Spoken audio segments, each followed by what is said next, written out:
ओम नमः शिवाय। आपका स्वागत है और आप सभी को बसंत पंचमी की बहुत बहुत शुभकामनाएं। बसंत पंचमी एक हिंदू त्यौहार है जो बसंत के आगमन का प्रतीक है। तो बसंत पंचमी जो है माघ मास की शुक्ल पक्ष की पंचमी को बसंत पंचमी के रूप में मनाया जाता है। इस दिन ज्ञान, बुद्धि और विवेक की देवी माँ सरस्वती का पूजन किया जाता है। कहा जाता है कि बसंत पंचमी के दिन यदि हम प्रेम पूर्वक माँ सरस्वती का पूजन करना चाहिए हमें, और ऐसा कहा जाता है कि इस दिन माँ सरस्वती की सब पर कृपा होती है, हमें बुद्धि मिलती है, हमें ज्ञान मिलता है और हमें विवेक की प्राप्ति होती है। तो इस प्रकार से इस पूजा में बच्चों को भी इस पूजन में अवश्य ही हमें शामिल करना चाहिए। तो चलिए आज हम बात कर लेते हैं पूजा विधि के बारे में।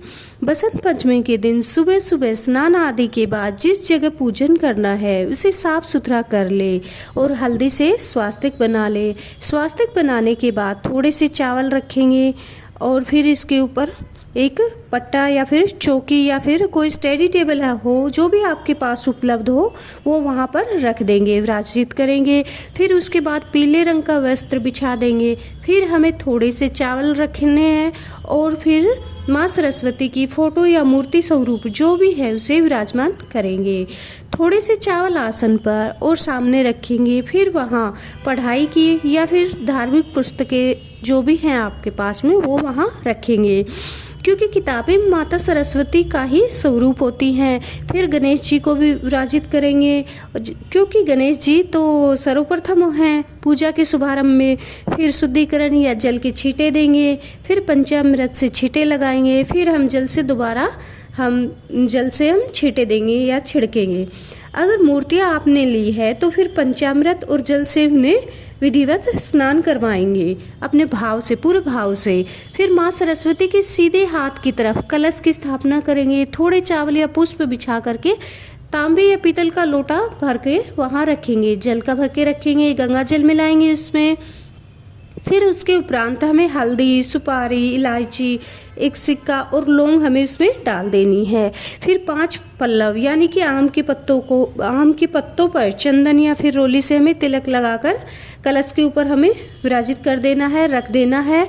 फिर पात्र में या फिर ढक्कन में चावल जो कलश के ऊपर हमने ढक्कन लिया है उसके ऊपर हमें क्या करना है, चावल का जो ढक्कन है उसमें चावल अक्षत डाल देने हैं और उस पर ढक देना है। इसके बाद नारियल लेंगे और तिलक लगा करके उसको रख देंगे कलश पर, और साथ ही पीला कपड़ा नारियल पर हमें लपेट देंगे, मोली से भी लपेट देंगे ताकि अव्यवस्थित ना हो।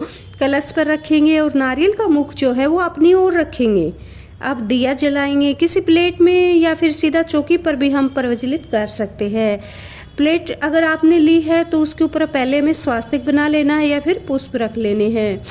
अब कलावे के रूप में वस्त्र अर्पित करेंगे, सबको फिर तिलक लगाएंगे और फिर रोली से दिए को भी तिलक लगाएंगे, पुष्प रखेंगे कलश पर, चंदन से स्वास्तिक बनाएंगे। फिर गणेश जी को पीले रंग का जनेऊ अर्पित करेंगे, सरस्वती जी को पीले रंग की चुनरी अर्पित करेंगे और इसके बाद गणेश जी को लाल रंग के फूल और सरस्वती जी को सफ़ेद फूल पसंद है तो उनको सफ़ेद पुष्प जो है अर्पित करेंगे। फूलों का बड़ा महत्व है इस दिन अगर आपको सरसों के फूल मिल जाए तो ये बहुत ही अच्छा माना जाता है, माँ सरस्वती को अति प्रिय है। किताबों पर हमें सूखी रोली और सूखी चंदन से तिलक करना है। साथ ही जो पेन पेंसिल हमने लिखने के लिए लिए है उसे भी पुष्प और तिलक से हम समर्पित करेंगे। साथ ही श्रृंगार की सामग्री जो अर्पित करेंगे 5, 2, 5, 7 जो भी हम अपनी सामर्थ्य के अनुसार रख देंगे वहाँ पर।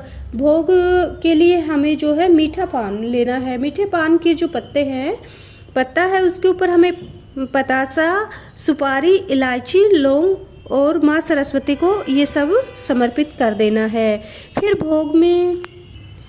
भोग में हमें मीठे रंग के पीले चावल बसंत पंचमी को बनाए जाते हैं, जैसा कि आप जानते हैं।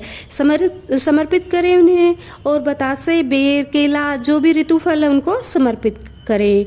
और फिर उसके बाद जो हमें जल समर्पित करना है माँ सरस्वती के पूजन में घंटी अवश्य बजाए। आपके पास अगर कोई वाद्य यंत्र है तो उसका भी पूजन अवश्य करें। अगर घंटी को ही वहीं फिर बजाने के बाद हमें घंटी को भी वहीं पर रख देना है और उसका पूजन करना है। उसका पूजन करें, घंटी को हम तिलक लगाएंगे, पुष्प अर्पित करेंगे और उस सब के बाद हमें दक्षिणा अवश्य रखनी है। पूजा में रही भूल चूक या फिर कमी के लिए हम प्रार्थना याचना करेंगे और फिर क्षमा याचना करेंगे और फिर धूप दिखाएंगे। और अगर आप पाठ करना चाहते हैं तो वो करेंगे। अगर आप कथा सुनना चाहते हैं तो उन सब के बाद हमने जो विधि बताई है उसके पश्चात आपको कथा सुन लेनी है। और कथा सुनने के बाद सीधे हाथ में पीला पुष्प या अक्षत ले सकते हैं। कथा सुनने के लिए हम क्या करेंगे, अक्षत लेंगे या फिर पीला फूल लेंगे दाहिने हाथ में। फिर कथा सुनेंगे। कथा के बाद पुष्प को सरस्वती जी के चरणों में रख देंगे। फिर कपूर से आरती करेंगे या फिर दिए से भी आप आरती कर सकते हैं। प्रेम पूर्वक भाव से करेंगे। फिर माँ सरस्वती से ज्ञान बुद्धि और विवेक की प्रार्थना के लिए हमें याचना करनी है। और इस प्रकार पूजा हमारी पूर्ण होती है। और थोड़ा जल लेकर के चौकी के चारों तरफ से वार देंगे।